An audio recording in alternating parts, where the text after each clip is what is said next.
not all children in care have the same mental health outcomes.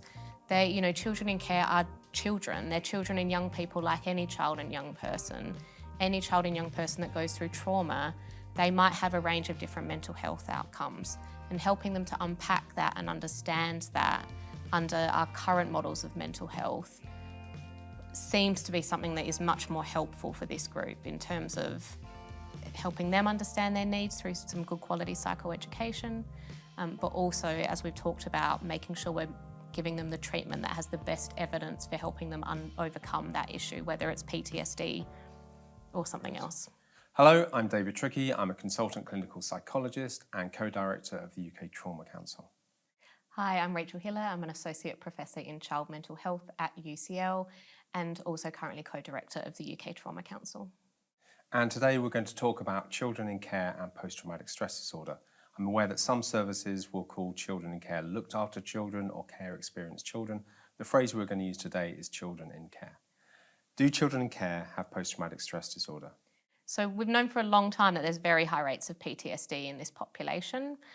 Almost 20 years ago now, a really large study came out that showed that rates of PTSD were 12 times higher in children in care than the general population. And more recently, there's been some smaller scale, but still really important screening studies that have been done here in the UK. For example, with children in care that are on wait lists for CAM services, where we see very high rates of high PTSD symptoms. In some cases, up to kind of 70% of the young people they're screening on those wait lists are showing really high PTSD symptoms. Right. Now, obviously, children in care, many of them will have quite complicated and complex difficulties. Is it helpful to think about a label like PTSD in this particular population? I think it is. I don't ever want to be throwing around diagnostic labels unnecessarily, but we do know that the benefits of diagnostic labels is giving young people an understanding of their mental health needs. Now, PTSD very rarely presents as just PTSD, but that is true of many other groups of young people, not just children in care. Children in care, absolutely, the research shows, and anyone that works in mental health services with children in care will know that it's very rarely one thing. There's often lots of comorbidities, risk and safeguarding issues you're trying to manage, some really practical day-to-day issues, whether they're stable in their placement, whether that might break apart, lots that clinicians have to deal with. But within that, if they are meeting criteria for PTSD, or even if they're experiencing really high symptoms of PTSD, I think it's incredibly important that we give young people space to understand what that is, why they're experiencing it, and also to guide treatment decisions, obviously, because if we don't know what's going on for a young person, it's very hard to make evidence-based treatment decisions. Does PTSD need to be assessed differently in children in care? Compared to the general population, how you might assess it in other young people? No. So we did a study a number of years ago now where we looked at whether our models of how we understand PTSD is the same in children in care as it is with other young people. So in that study, we looked at, in particular, the Ehlers and Clark cognitive model of PTSD, which is a pretty, as you know, fundamental model of PTSD that we use in the UK, underlies a lot of our treatment approaches.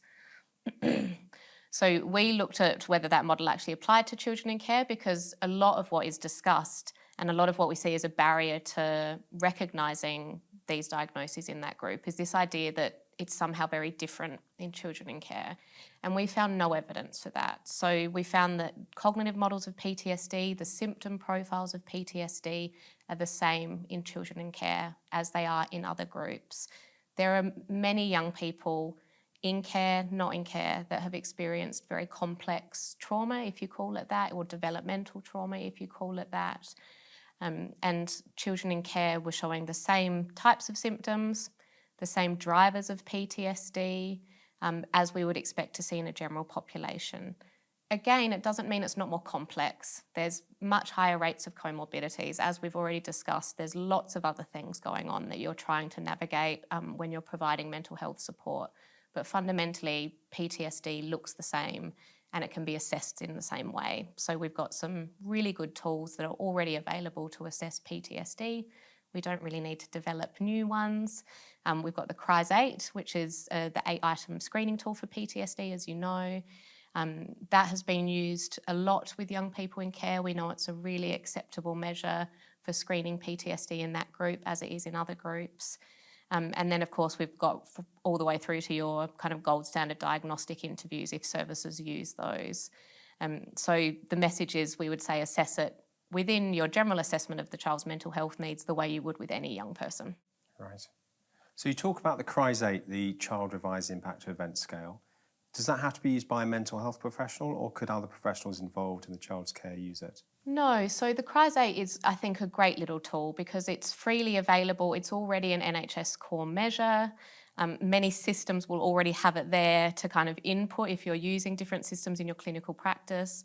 But it's there as a self-report tool. So for 8-year-olds plus is the age, so 8 to 18 are the ages it's used with. And depending on the young person, they might just want to complete it themselves. Certainly many of our teenagers just want to do it themselves. Obviously for younger people or younger children, the clinician might want to be sitting with them and helping them scaffold that. But it can be done by whoever a trusted adult might be in their life. We use it often in our research where the carer supports the young person to complete it. It might be their social worker.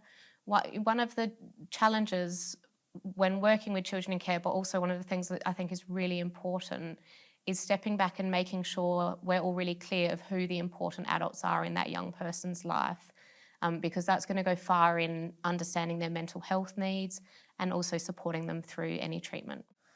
So, Rachel, I know that you've recently published a paper about diagnoses and different diagnostic labels within children in care. Could you tell us a bit about that? Yeah, so a project led by my PhD student, Rosie Maguire, used what we call an experimental vignette approach to understand diagnostic decisions for children in care versus a child not in care. And so the participants in that project were UK-based child and adolescent mental health workers of different backgrounds, but mostly CAMS workers. And essentially they randomly received one of 2 vignettes that described a young person experiencing PTSD symptoms. They were identical, except in one case the young person was in care and in the other case they were not in care. And what we found in that study was quite clear evidence of a diagnostic bias specifically for PTSD, which is what we looked at.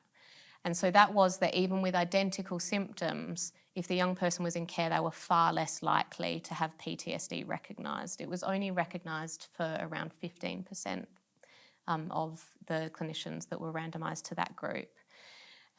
You were far more likely to receive a PTSD diagnosis if you were randomised to the young person who was not in care. And this had flow-on implications for their treatment decisions as well. So the clinicians randomised to the children in care vignette were far less likely to choose a NICE recommended treatment for PTSD.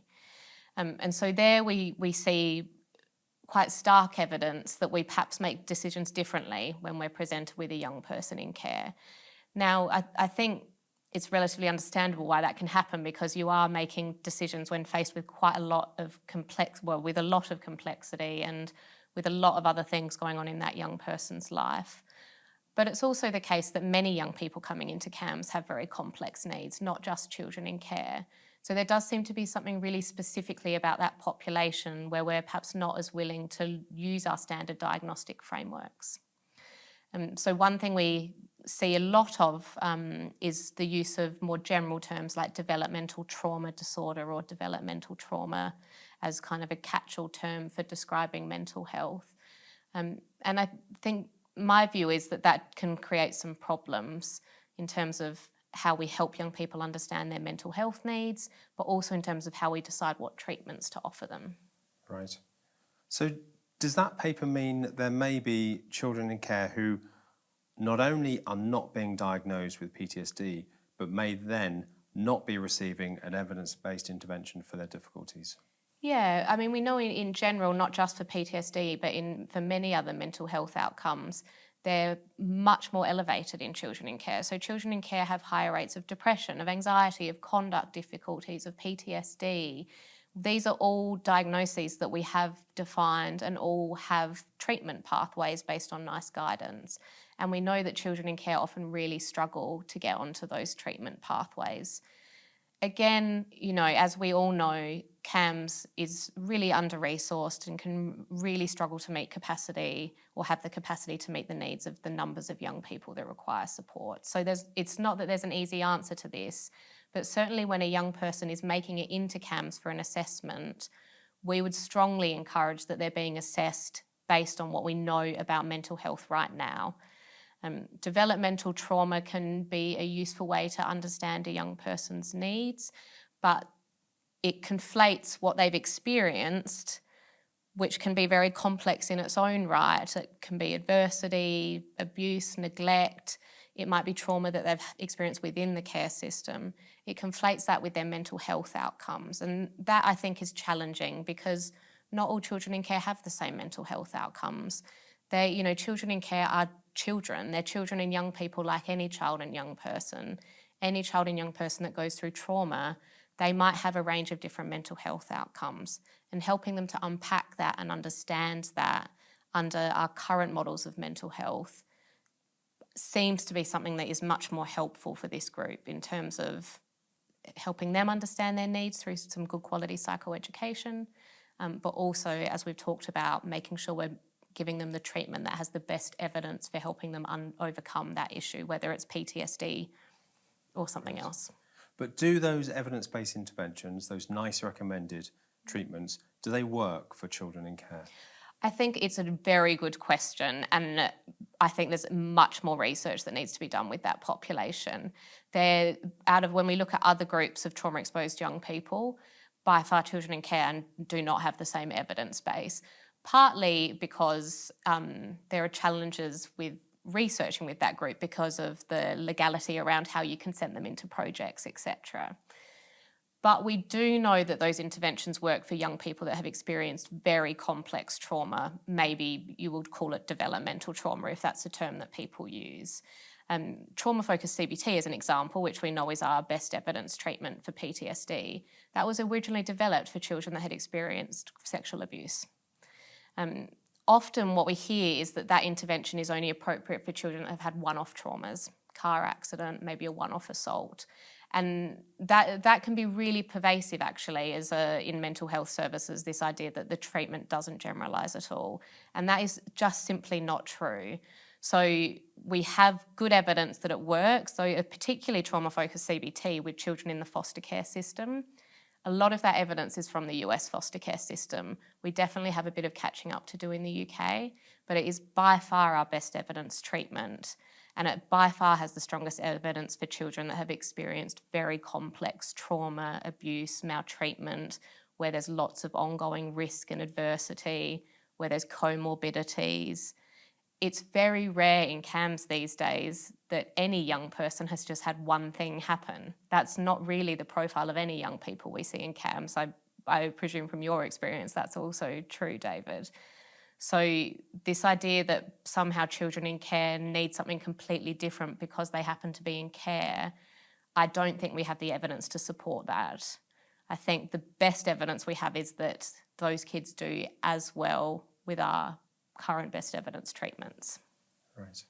And do you think it's feasible to actually provide trauma-focused CBT or other evidence-based interventions to this population of children in care with PTSD?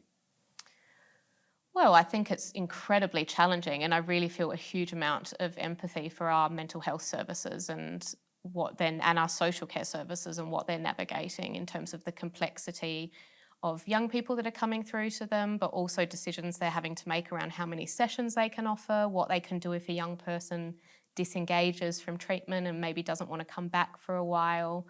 There are some real fundamental problems in our services that are a huge barrier to them being able to deliver best evidence treatments. I think that's true for PTSD treatments as well as many, many other mental health treatments. But that doesn't mean we just don't do it.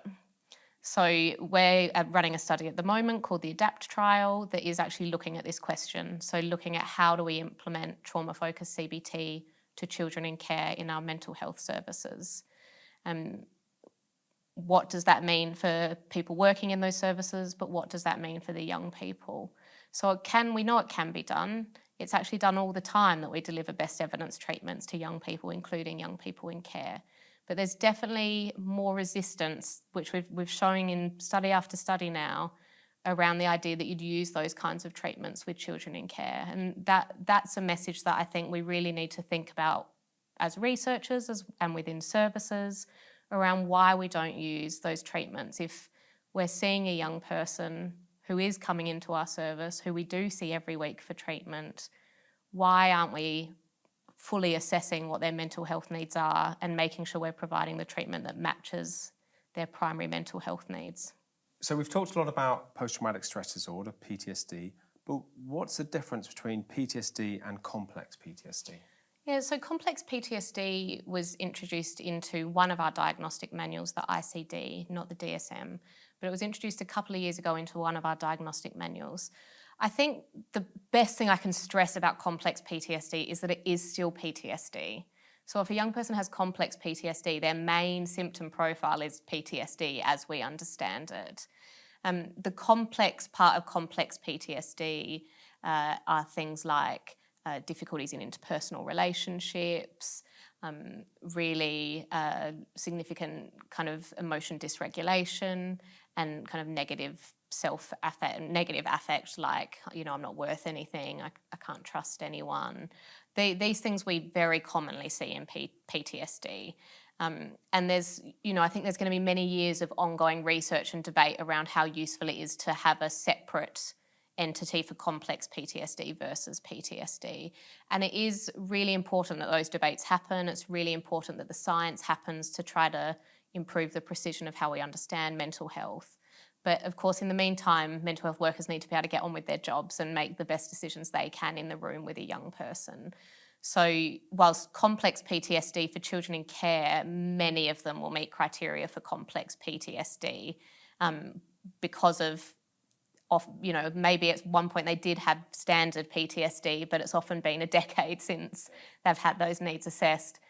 If I was left for a decade with PTSD related to maltreatment and no one had supported that, I would probably have interpersonal difficulties. It's not necessarily surprising that the level of complexity might increase as they move into adolescence and if they haven't got help at an earlier stage. But the other thing to know about complex PTSD, I think, is that all the papers coming out so far, of which there were a few that came out only in recent weeks, are showing that trauma-focused CBT is still the best treatment for it. And actually the rates of symptom improvement are the same. So if a young person has complex PTSD or standard quote-unquote PTSD, the treatment decision should be the same. Rates of improvement are the same. It doesn't mean, of course, that they might not need more sessions. We know when young people are more complex, they need more sessions. They might need more time to work on their trauma narrative, whatever it might be. They might need more psychoeducation support. So it doesn't mean that it's going to look identical, but the actual treatment approach is the same. It doesn't mean they need a whole new treatment approach. Certainly, there is no evidence for any other treatment other than trauma-focused CBT and the second-line treatment being EMDR. There are two best evidence-based treatments for PTSD, regardless of whether it's complex in nature or not. Okay. So the NICE guidelines say for PTSD, you provide trauma-focused CBT, and if that doesn't work, EMDR. Yeah. And it does explicitly say that if it's complex PTSD or if there's more complicated factors, you might have to build in extra sessions, and you might have to spend a bit more time developing trust with a young person. Exactly. If they have experiences that have coloured their view of things and now they don't trust adults, particularly adults in positions of authority, then of course you're going to have to take a bit more time to overcome that so that you can do the treatment. But the intervention is the same for complex PTSD or just PTSD. Yeah, that's exactly right. It's all outlined there in the NICE guidance already. This is a group for many very understandable reasons that are not going to just straight away trust an adult that they go and see. They've been let down by a lot of adults, a lot of professionals that were meant to help that they've not seen as helpful. We know a lot of young people in care that we work with actually point blank refuse to go to mental health services because they've had earlier experiences that have not been positive for them. So there is I don't want to give the impression that this is just an easy thing to start rolling out. There's a huge amount of challenges to overcome for a young person to be able to get to mental health services, for mental health services to have capacity to take on that young person. The challenges are extensive. But there are young people in care in mental health services. They are going to assessments or consultations or whatever services call them. They are receiving mental health interventions. And so that does already happen. And what I'd really encourage and what we try to support services to do is take a step back and think about how they're assessing the needs of their young people and what treatments they're providing. And if it's PTSD, which it's not always, that, I think that's also an important message to get out there, that there's no one thing that a child in care might have in terms of their mental health. Again, they're fundamentally a child or a teenager. Like any other child or teenager, they don't all have one thing going on for them. That is okay. But if it's PTSD, we really want them to be getting our best evidence treatments.